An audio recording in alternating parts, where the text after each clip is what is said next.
Our circumstances don't define us. Our actions do. We all have moments of impact. What are you going to do with yours?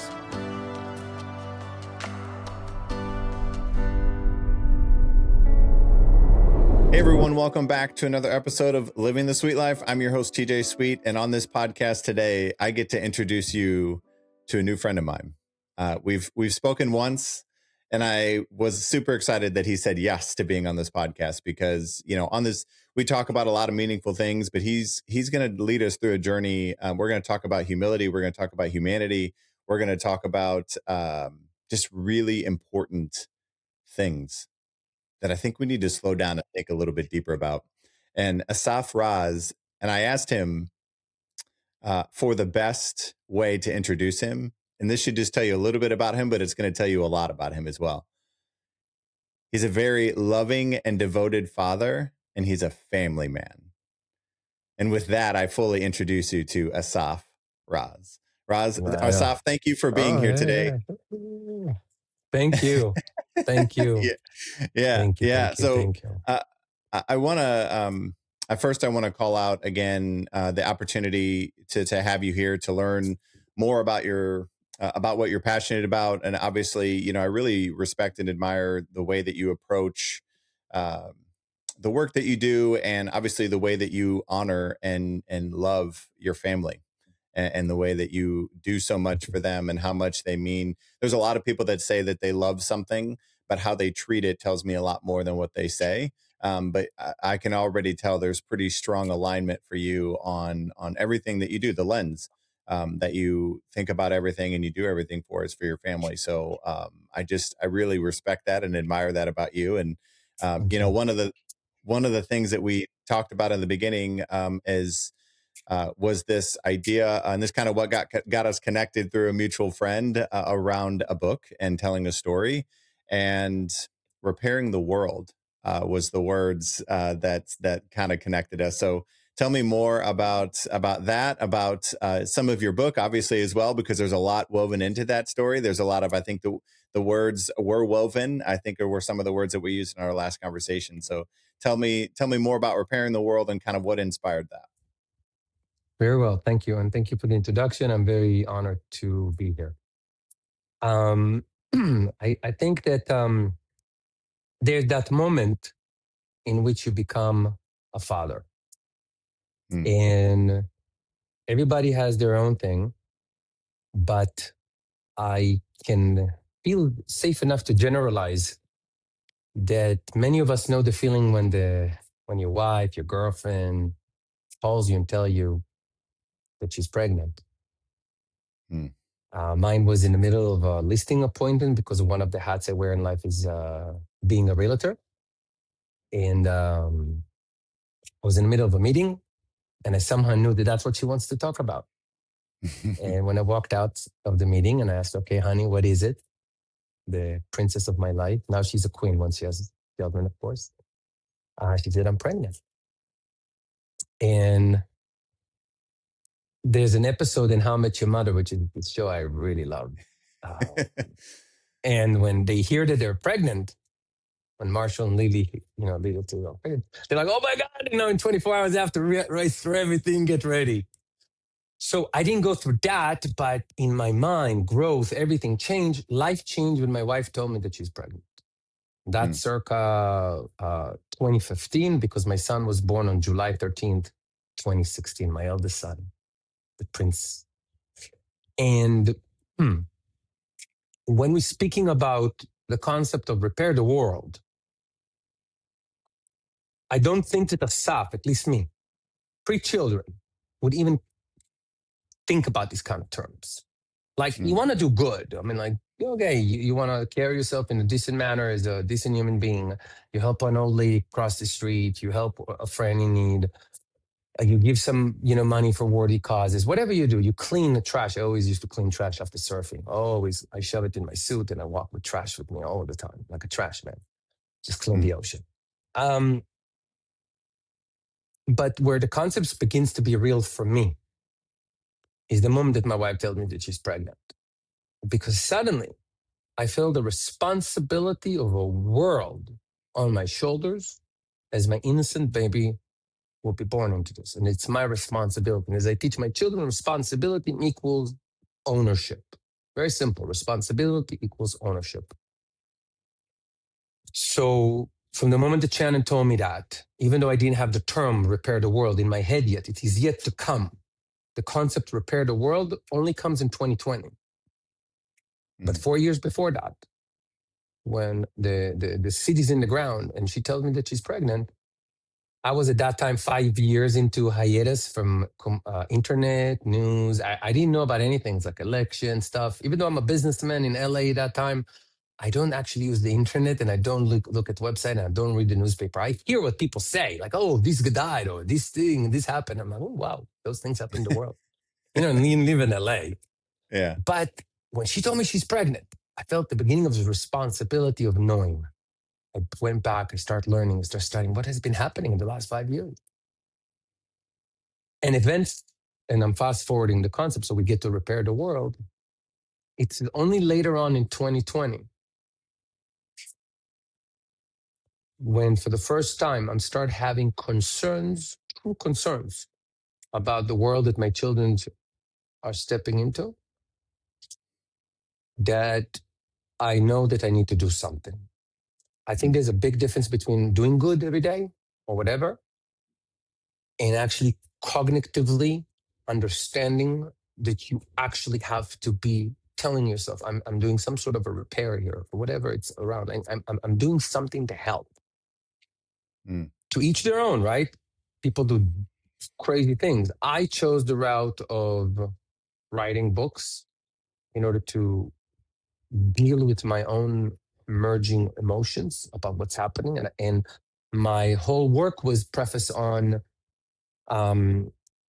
solving the matter of what would you do? How far will you go to protect your family from evil? Now, as you do that, you're really doing it by repairing the world, right? You're repairing, you're fixing whatever needs to be fixed so your children might not have to suffer it. So if they ever look at you later on, they ask you, Daddy, what did you do when the dark times came? And you're like, well, son, I fought, I repaired, I built, I protected. So when I use the terms repair the world, and by the time that it's being used in the books, and the concept and the words in Hebrew for that is tikkun olam, the repair of the world. It's a Jewish term that's basically, for lack of a better term, meant to convey something along the line is what are you doing to make the world a little bit better? It's not that complicated. But the books is the beginning of my path to actually take step into doing something beyond and cognitively with purpose. And I think you mentioned the whole thing about gratitude and purpose, right? Mm-hmm. So even though those words were not necessarily what I was doing, the gratitude part is the fact that I'm fortunate enough to be in a position that I can actually do something. And I'm grateful that I can actually be a part of this. The purpose, for lack of a better term, is my children. Not because I don't care for anybody else's children, but it's very simple.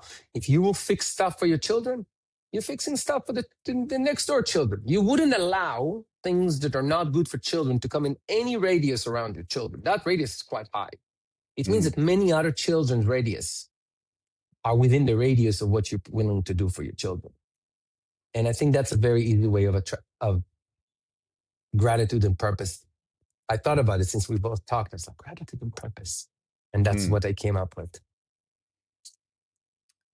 Yeah. Well, and I appreciate you, diving a little deeper into the gratitude and purpose too, because there is so much of like a centering and it makes us more present when we really slow down enough to think, what do I love the most? Who do I love the most?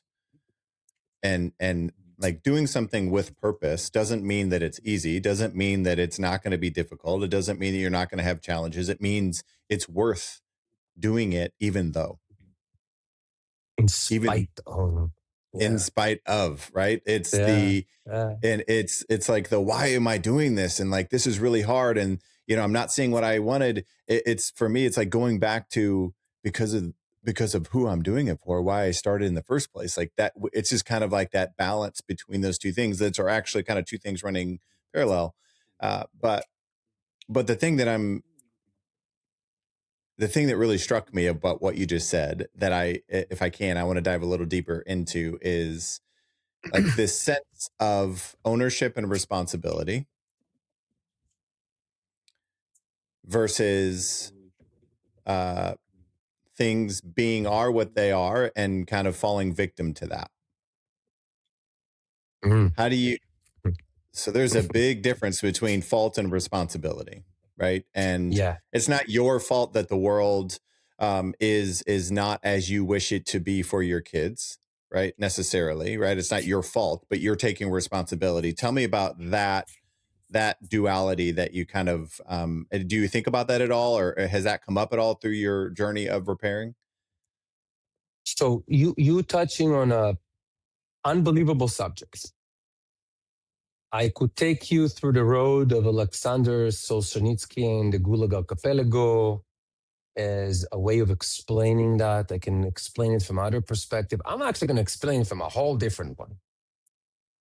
Shortly after my first marriage collapsed, before I found the queen of my life, um, Mm, um, I started this recorded journal for myself and for my children to come and for the great great. It started back in 2008, I think. Circa now, it's like over 500 recordings. I've been keeping a recorded journal for the sake of my family. In one of the early recordings, when I'm in hell, the divorce, the lostness, the drugs, the alcohol, the collapse of the internal world. I was very functioning, high performing a person during those years to the outside, but nobody knew that inside I'm a wreck. It was about 2 years mm, of this wreck. But even within these 2 years of wreck, as I was doing the journal, one of the first matters I've dealt with was exactly what you talked about. I just distilled it to something much simpler. I think it's going to answer. So the way those journals work is that you open the recorder on your iPhone and you start talking. The rule is no script, no script. You let your heart out, literally, no script, and it's recorded. No second recording. Whatever you said, it's recorded. Done. Gets the truth out. mm, So I said to myself, I posed for myself your question in a much simpler way. I said to myself, why me? Isn't that true? Why me? mm, All these troubles, all these things that fall on me. How many failures have I experienced since migrating to this great country back after the military? How many issues did I go through? How much disproportional amount of troubles had I go through? And now I'm again, and I'm falling apart again, like in the post-divorce and everything. That was the why me, right? mm, And then I hear the insane laughter inside because the answer is so simple, even though I don't like it, but I blurt it out, right? Because the recorder is on. The answer is not a complicated formula. It's basically the following. Why not? I mean, really, mm, what makes you so special that you can't take responsibility over life? Really, really. In time, I will meet great people and their stories about that prove that. I already said it to myself back then. But if you read Man's Search for a Meaning with Viktor Frankl, mm, and you understand what it is a man who speaks to you from Auschwitz. His wife was murdered. He didn't know that until the end of the world. He lost his family. He almost died every day. He survived hell on earth. And he says to you that a man's responsibility for his well being is his alone. Not that the Buddha didn't say that. The truth is the truth. But the point is, what makes you so special that you are not capable of holding your own? So the answer for what you said is why me? Why not? mm, And therefore, I never stopped to wonder about my lot in life or the things that falls. Whatever falls your way, I guarantee that even, and this is a true story, I saw it in a Holocaust museum. There's on those carts, they pushed to the crematorium, and a prisoner inscribed that even on the way to death, one can still look to the sky and feel free. mm, Great people from the bottom of the abyss have told you that they held their head high until the moment that the bell rang. So excuse me, no matter what's going on with you in life, it's okay. It's hard, but it's okay. There's no Mm, case for not grabbing the reins of your life in your hand, in my view. But not as a way of preaching to others, but rather telling to myself because it's so tempting to use this whiny voice with yourself as though your grievance has any foothold on the world. Don't get me started on that, but I'm just saying unacceptable, unacceptable within me, mm, unacceptable within my household, with the children, with my wife. We don't allow grievance to be a factor to thwart life. That's the worst lesson you can learn. mm. Yeah. Well, I appreciate you sharing that. And it's extremely profound, the why not.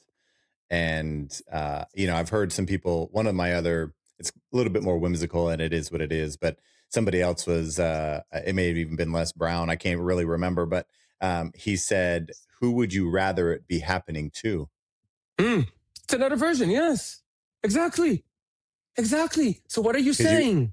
because you're saying why me, as in I don't want it to be happening to me. Let Yeah, it happen to somebody else, and exactly. but it, and it feels so it just doesn't align, right? And so you're like, I No, am by in turn saying why me, implying why not someone else, which we would yeah, never, never ask that question. But there is so much power in that because, and I liken this to, I compare it to like this idea of breaking a cycle, or going against what you've always thought or believed or what you've been told, and overcoming right, all of right. these things, right? And so like there's a lot of people that have never they've never graduated from high school, they've never had a job, they've never, whatever the thing is, right? Like there's always some of this, like the way we were brought up and the way that we were raised, it's always just going to be that way.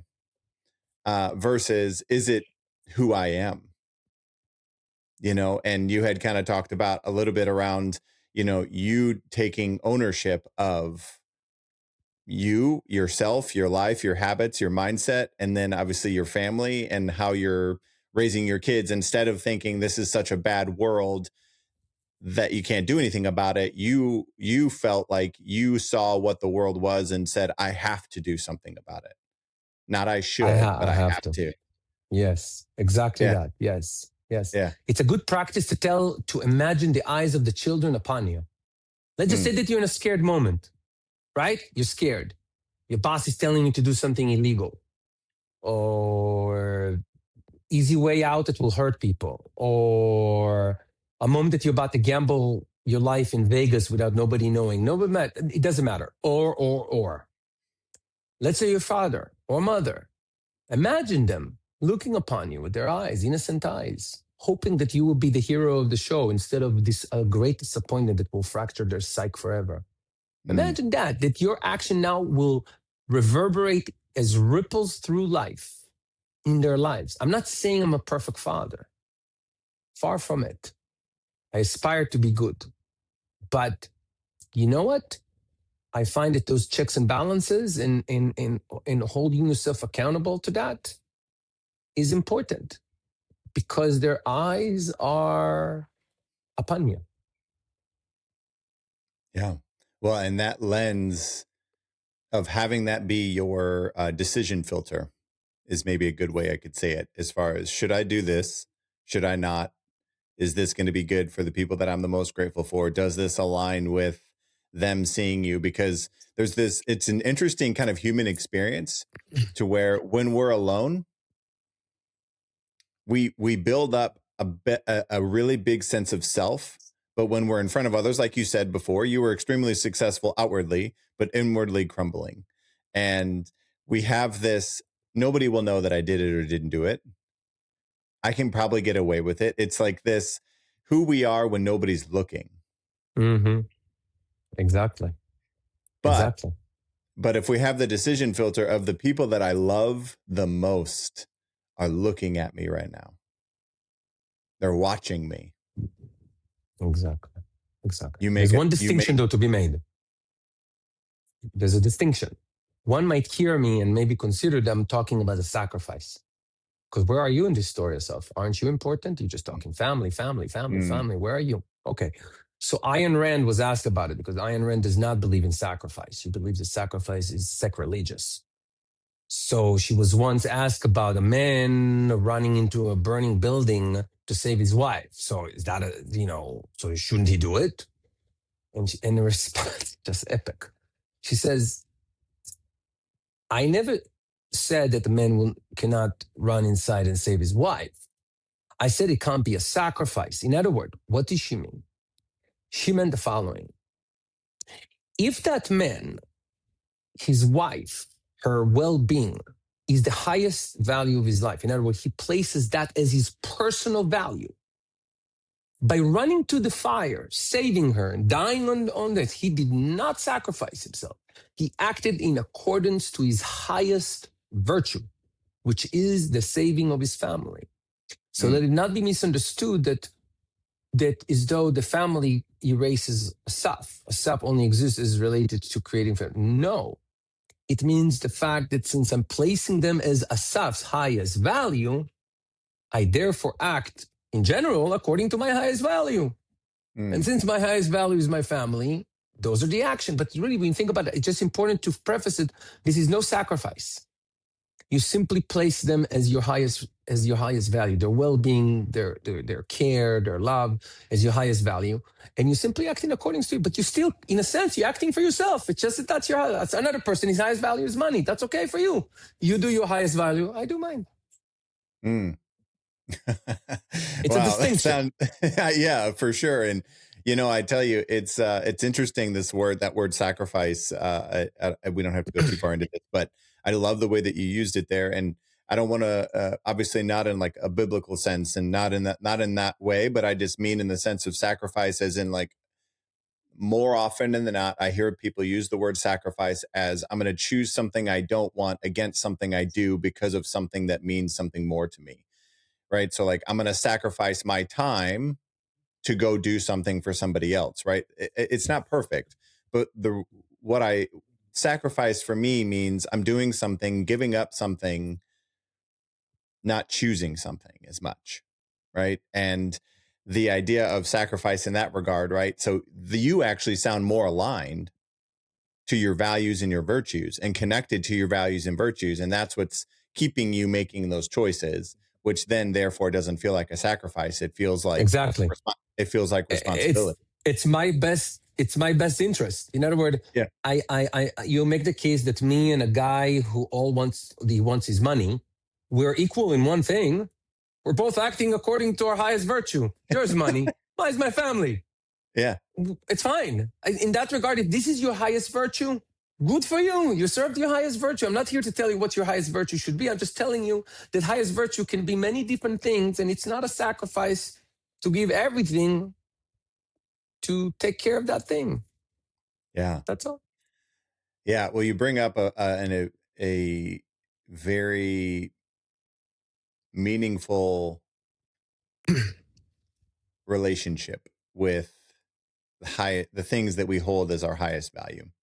And I think a lot of times, myself included, right? It's kind of an audit of, am I still aligned to the same things? Am I still pursuing the things? Am I saying and doing the things that are aligned to my highest value? And one of the things I talk a lot to people about is being connected to themselves enough to understand what that value actually is.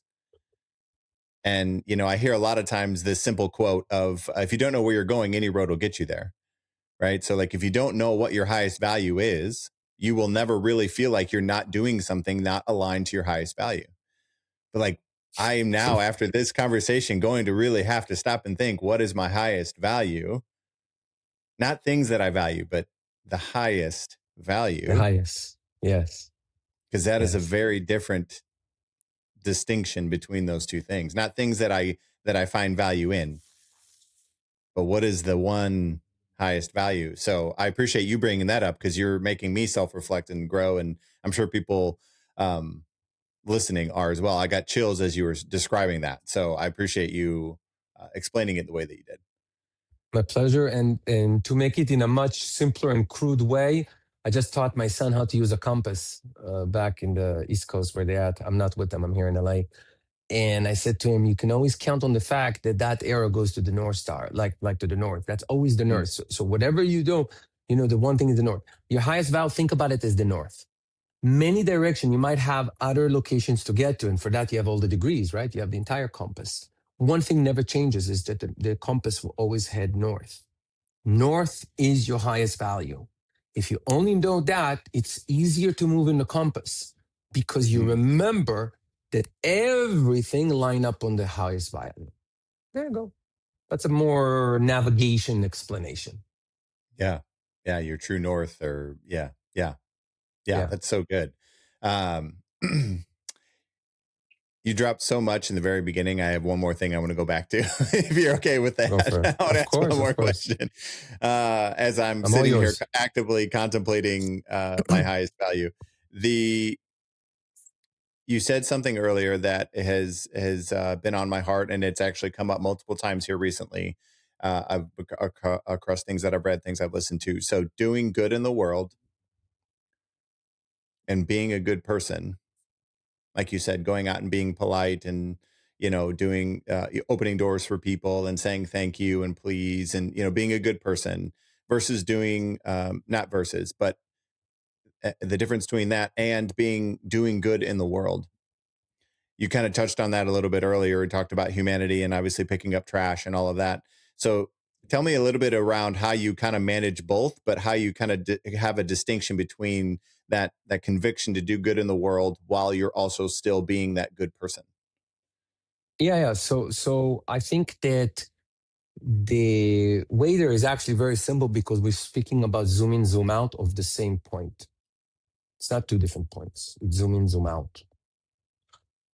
In a zoom in, right? Zooming all the way in, you make your best effort um, um, when you walk about this world to be in a way that you don't leave trash behind you, whatever it is, verbal, emotional, physical, and Mm, also make some folks smile along the way and maybe reach some good conclusions. And that's like going to zoom in, right? Just the way you carry yourself. Pay attention. Are your actions are actually benefiting some lives, including yourself? Did you finish a bunch of different transactions, whether it was saying hello to a person, whether it was helping with something, whether it was the way you treated a clerk and everything? And that's on a zoom in. And I live in a country that everybody are so rude to each other, like in Israel. mm, And it's very known, the chutzpah, the Israeli chutzpah, which means rudeness. We actually have a word for it, but chutzpah.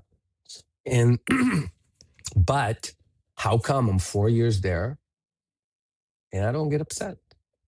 And I'm actually having more positive transactions than negative transactions around me. What mm, can it be? How can it be that I'm 4 years there and many of my friends and everything, like, they're going crazy about things? And the best explanation to that, to me, is that whatever I've learned here also in America for 24 years of certain mannerisms, right, that keeps you in a little bit better way with your surrounding. They actually work to diffuse many of situation in Israel that otherwise would have not been diffused. That's my little theory, and I find it's working because in 4 years I maybe had two runnings into uncomfortable situations. mm, Um, but that's a zoom in. That's you just doing what you can, and that also, of course, about your family, taking your kids to school, bringing them back. Those are things I'll do, all the pickups, all the drop offs. I love speaking them on the way to school. I love to speak them on the way back from the school, all these things. But now, and that's equal to all those first actions, right? But now what happened is that, as Jordan Peterson said, if you before you fix the world, you have to clean your room. mm, When you reach a point in which you cleaned your room and you know your room is clean, you begin saying to yourself the type like, should I help anybody around beyond that? Like, my room is clean. I can actually help some folks if they want to clean their rooms. That's where the zoom out mm, begin, because then you start asking yourself questions of, how can I bring value? Because I walk the walk. I'm no master, but I've reached a few things. I feel that my room is clean. I still want to help, but I want to increase the sphere of influence of this help. If I help so far in this little cube, I now can increased the cube. And now the broad, my influence can become broader from the perspective of, once again, the repair. And that's when the zoom out starts. That's when you start asking yourself bigger questions than that. For a long time, I thought so the books was the big thing for me. Like, I'll influence minds, and I started doing that, and the social media around that, and the mission around that. And then from there, I began thinking about some sort of a social political involvement. Like, how can I now help more? How can I actually help more? So those questions were going to mind. These days, I'm on a whole different iteration of that. But the line that is there since 2020, since that era, 2020 broke my psyche. In 2020, I understood there's no adult in the room in some regard, and that things are happening. That if I will just wait and wait, something will knock at my door. And I got children at home. I don't like unwanted things at my door. That's when I began zooming out.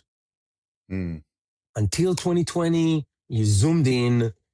Okay, let me work my philosophies. Let me make sure I can be a good father. 2020 comes and you're like, that might not be enough. If you want to protect your children better, if you want to be ready better, you have to zoom out. You have to get the strength in numbers. You have to actually enlarge the scope of your influence. So I heard this podcast with this woman that survived the Iron Curtain in Czechoslovakia, what used to be Czechoslovakia.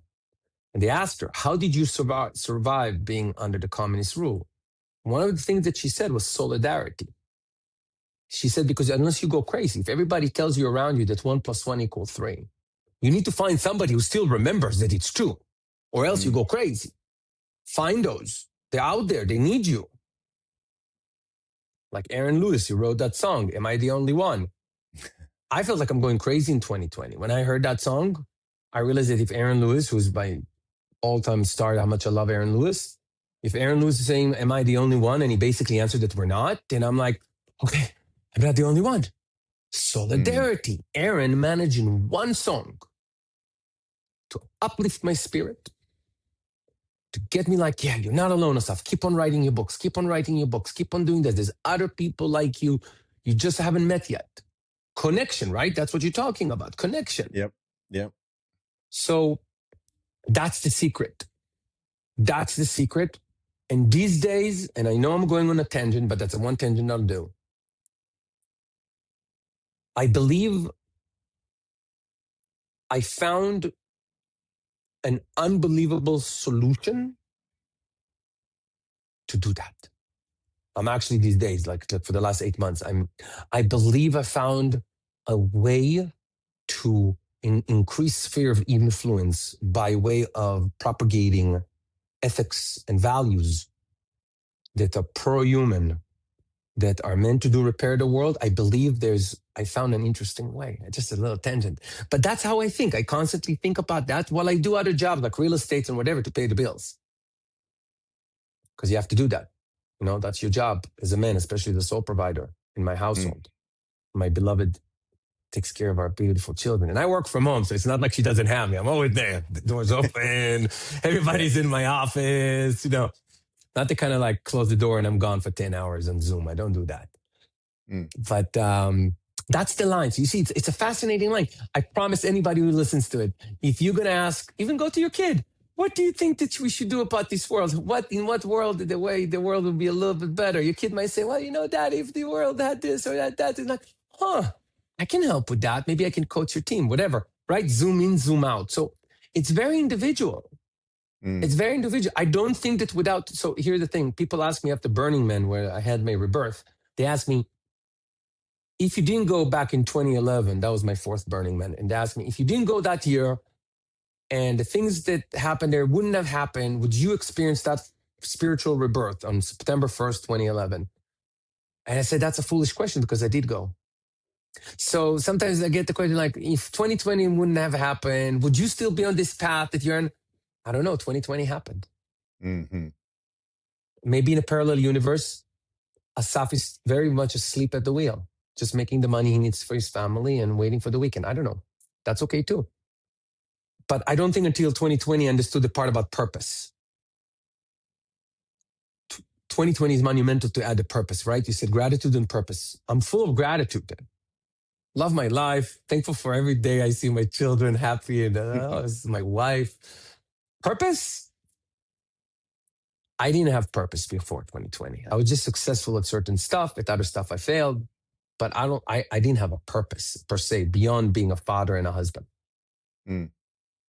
So I kind of gave you, but I hope it's related to the zoom in, zoom out, because I think it's a scale that you just move your dial alongside it.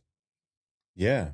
Yeah. Well, the thing I appreciate that is you didn't paint the picture of them being two separate things, because there are times when we can do something what may seem small. I'm not a huge fan of calling things small when it's with intention and with humanity towards another human being, because that one moment could be transformative for that person, and then they could want to live their life in a very different way, which then creates this ripple, right?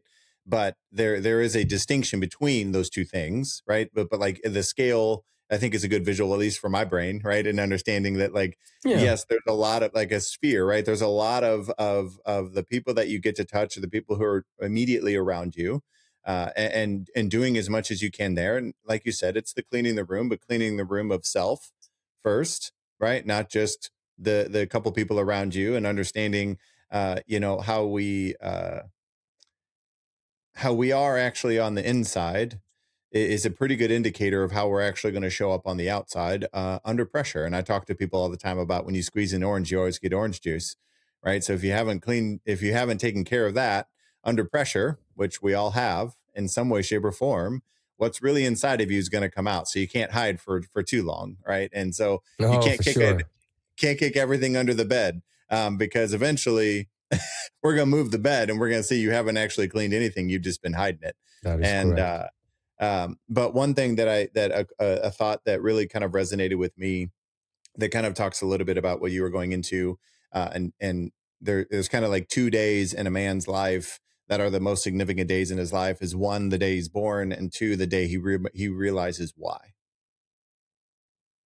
And that for me has been something for me that's been really transformative, because it's a matter of everything that I'm doing. It's the way that I see the lens through. I can't, it's like a caterpillar to butterfly. I can't go back to seeing the world the way that I did before once I understand why. And I even saw a quote again last night, just talking about, like, the man who understands why he's here and the impact he should be making, needs to be making, feels compelled to be making. Like, that is a very different person than somebody who's just kind of checking the boxes. But, like, understanding purpose and conviction is the big difference there. And, you have a thought there. Go ahead. No, no, please. I'm listening. I'm Yeah. I'm Well, I'm I'm waiting. yeah. Well, the other reason why I say that is just because, like, another thought that goes along with this that I had, that I wanted to share, and to get your thoughts on this too. But it's really, someone distracted by pleasure is just merely lacking purpose. And Someone so, distracted by pleasure is continue it. It's what again? The is second part at the end is yeah, I just said, is merely lacking purpose. yeah. I mean yeah. I maybe I would have maybe worded it a little bit different in my mind, but definitely definitely I'll say that purpose is a scary moment. It was the second scary moment after my rebirth, or the moment pre-rebirth. That was the scariest moment in life, in a sense. And the second one is when purpose lands on you, because there are moments in this life where the smoke screen, you learn about how to remove smoke screens forever. And in rebirth, I have lost the ability to put smoke screens. Mm, My mind and my heart are on guard at all time from ego-based smoke screens, explanation, excuses, smoke screens. I call it all smoke screens. So when purpose knocked on the door 2020, and that's of course not accounting for the fact that when my son was born, that's you're already a father. So like that purpose. We spoke about that purpose. Mm-hmm. But the moment when you actually see what you need to do about things, Mm. that was quite concerning. Because if you have smoke screens, you are able to numb, dilute, or abstract the word of God in your mind, in your heart. Mm. You manage to create a version that's easy to digest because your role in it has been diminished by you. It's like the producer of the show, kind of like erasing from his job. Like, I don't want to do this. I don't want to do this. I want to do this. I want to match them. You told me to, God, you told me to do a movie. I'll do a commercial. How about that? Um, Oh, what a good way to say and that. yeah, but when God gives you a purpose and your mind has signed a check in advance, empty check, saying, when a purpose hits, the purpose hits. Like, you know it. When purpose hit, it was scary because my signature was already with. There was no way to get out of it. And my road to my purpose was in this cascading effect where I tried how to reach that purpose in different ways. But once I understood that I need, like, my moment of purpose begins on May 31st, evening, night, Sunday, in the heart of the midst of the COVID and George Floyd riots and whatever happened here in LA, especially around my home. And that day, it lands on me. And I was scared out of my mind for what it would mean for my career, what it would mean for my life moving forward. Here I am throwing myself at what? Becoming an author? Aren't you supposed to be a real estate man, or owning restaurants, pay the bills, whatever? What an author? Who's author? You're in the middle of COVID. Deal with your kid and the fact you're homeschooling them because you're not willing to mask them. So when purpose hits you like this, the ramifications are like a tidal wave because you're Mhm. saying humbly, here I am to purpose. Here I am. Okay, fine.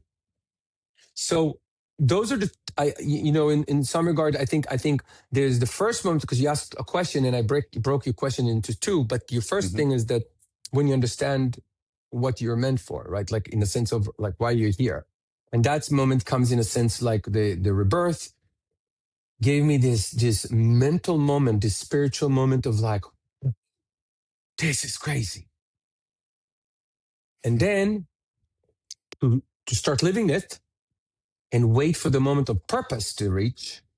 And when purpose reach to embrace that, that's like one hell of a scary ride. But I wouldn't recommend any other ride. For sure. Yeah. No Yeah. other Well, and ride. it's yeah. Yeah, it's a ride is probably the best way to describe it, but it's also like there's so much meaning and significance behind every single moment of it. And I always talk about pressure being a privilege. And I remind myself a lot too. There's a lot of people counting on me and responsibilities and all these things, but man, how lucky am I? How lucky am I to have that pressure? Yeah. You mean something, right? There are people there that say TJ Sweet, like, he's there for us. There's Yeah. there's people out there, maybe even animals, maybe even the plants that you take care of. I don't know what it is, but Mhm. that you as a human being, as a sentient cognitive human being, walk around and they're counting on the fact that you will arrive Mm. and you'll show up. And that's a big one. And like you said, it's a privilege. It's an honor privilege, not the way the word got tweaked out of its existence. A Yeah. true privilege. Mm. Man, you got me thinking about things. People are relying on me to show up, and I have 2 dogs, I have plants, I have all the things, right? Of course. Uh, Of course. that's yeah, that's incredible. Yeah. Well, Asaf, I want to say, first of all, we've talked about it multiple times already here. We've used the words, but we talk a lot about moments of impact. And the reason why I say that is my encouragement for people is to be present more often so that they can feel the impact of a moment. Hmm. Is is there? What's the I know we've moment? talked. we've talked about a couple different moments throughout your life that have been really transformative. Is there any other moment, as I say that because you kind of laughed, is there any other moment that you want to share? Again, we call moments of impact here, but anything else that you want to share around a moment that you're grateful for, that you recognize how it changed your trajectory, anything along those lines? Oh, of course, of course. That's the part where my wife likes me again. So when I was 16, I dreamt about a woman, a specific woman. Mm, And that dream was carried with me. I saw within my dream. I remember I remember certain physical things about her, but not. It's hard. It's within a dream that you carry since the age of 16.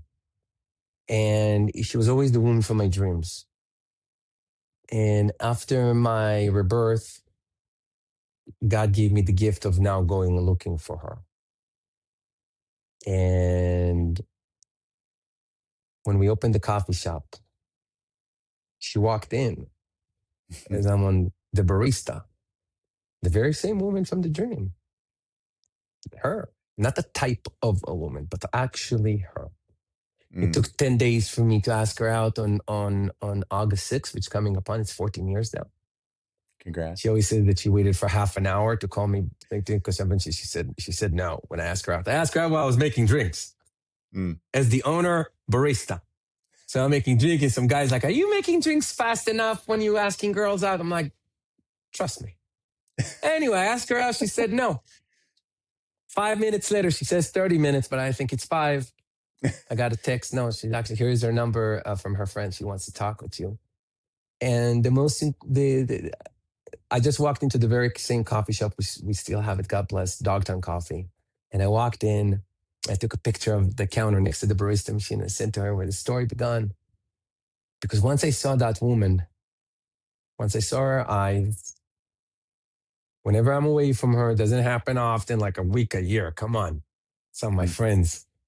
But I swear to God, it's like it's hard being away from her and from the children. I'm talking about her, impactful.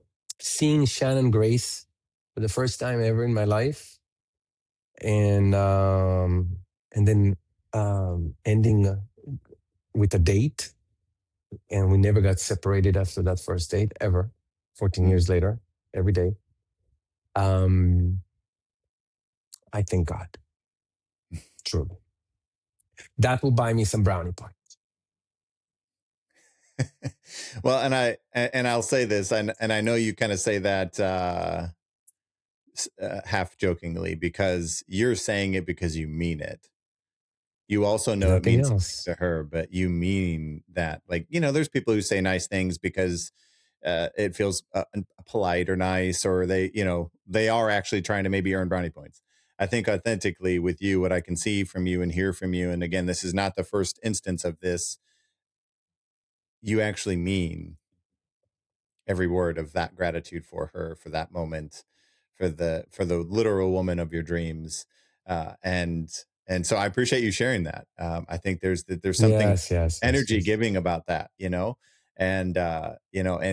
and who you are as a person. That's the thing that I know we've only talked a couple times, but that's really something that uh, I respect. You're very aligned to your virtues and to what matters to you. And even when we were talking about your book, and you didn't even really want to promote your book on here, and we didn't really, and you had talked about the goal isn't to make money from the book. The goal is for the book to have an impact. And this is that sliding scale that you talked about. And so when I say that out loud, people, this is not just something for the show. We don't ever perform for the show. We just show up and have real, honest conversations. So I want, when you hear that from him, from Asaf, just know that that's actually what he's doing. He's Thank you. I not somebody, appreciate that. yeah, he's somebody who has been sliding it, but he's also very true to who he is as far as being a good person. He shared a story about his restaurant and the way he took care of his people. And even while he's out surfing, he's picking up trash. And there's so much in the power of one. And there's so much opportunity there. And I appreciate you sharing all of these little moments that you are living that out. You are the living demonstration of that. And I appreciate that. Compliments are hard for me. I appreciate them. I really appreciate that. What you see on my face. I can deal with insult quite well. It's very hard to insult me, but compliments are like it's a challenging one. I do appreciate that, and the feeling is vice versa. You never know to what kind of conversation you're walking in, and it felt like a conversation between friends, and Mm, that's to say a lot about you. The feeling that you invoked in me. So I appreciate that back. yeah. Well, thank you. Thank you Of very. course. Also receiving, working on it. Yeah. We all are, Yeah. right? The Uh, receiving the, part is yeah, sometimes like yeah, yeah, and it's like receiving is actually a gift to the other person. So I'm like, okay, like I can still make it about somebody else. I don't have to make it about myself. But yeah, yeah, yeah, yeah. so when we talked, you talked a little bit about Sphere as we wrap up here. I just want people to be able to reach to maybe expand themselves to learn more about what you're doing and the impact you're making. And again, you talk about your sphere and different things. What's the best way? Where can people find more information about you, learn more about what you're doing, and connect with you? Wonderful. So I think that my my books are basically the title for this, the Old Glory Saga. It's a saga named Old Glory. Um, I wrote the first volume, 2020. It's a alternate reality to 20. It's like a parallel universe to our 2020, just different and a little bit. And everything is on the website tannerwashington.com, and that's the name of the hero of the book, Tanner Washington, Tanner Washington, like the president.com. And that's, you have everything there. The books encapsulate the philosophies, the social media encapsulate some more, especially on Instagram. Everything is there. Okay. Well, thank you very much. I'll make sure to share that with everybody to because I know I'm better for getting to know you, and Thank you. I don't need years for me to know that down the road. I know that already. I'm a better person and a better man, and I'm going to show up in a more meaningful way for the people that I get to have in my life, and like you said, the people counting on me to Yeah, be there. So thank you for that, and on behalf of them, thank you as well. I'm sure as I I continue appreciate it. continue. Yes, of course. So everybody, as I wrap up, this episode probably doesn't even need me to wrap it up like this, but I will for consistency's sake, because what Assaf talked a lot about today is moments of impact and then choices he made, choices he continues to make after moments of impact. And so I'll wrap up with the one question is I'm sure you're thinking now, moments of impact, like what are moments that have happened in my life that have kind of changed me, and maybe it's purpose driven, maybe it's a rebirth, maybe whatever it may be for you. But I always want to leave you with this thought so that you can take action after it. But the one question that I have for you always is we're always going to have moments of impact. What are you going to do with yours?